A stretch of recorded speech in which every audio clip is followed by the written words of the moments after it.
Hi there, this is Yunus, and in this video I want to talk about how to output a CSV file using C++. CSV file stands for comma separated values. So to do that, it's pretty simple. What we have to do, we have to include the header file, which is called fstream. And in our main function, we have to write offstream. And we have to give it a name. Let's call it my file. So this one, offstream, is gonna output a file. The next thing that you have to do, you have to open a file. To do that, you have to write the name of the offstream. Then you have to include .open. And inside of the quotation marks, you have to give it a name. So let's call it a test. And at the end of the name, you have to include the type of the file.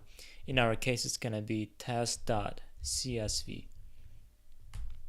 So the next thing that you can do, let's create a for loop and let's loop 20 times, let's say.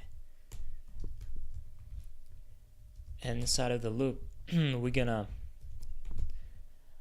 save some values into our CSV file.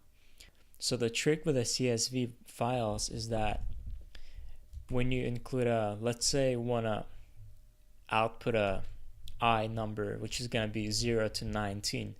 Then let's say you want to go to the next cell.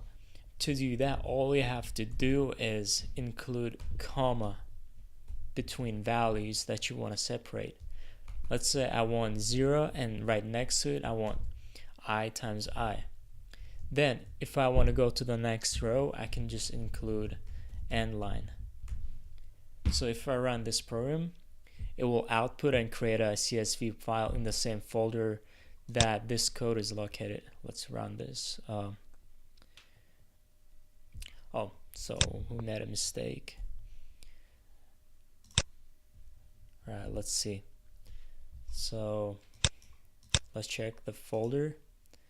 So it's right here. If we open it, as you can see, it displayed the I value, and right next to it, it displayed I times I value. So this is how you write on CSV file. Thank you very much.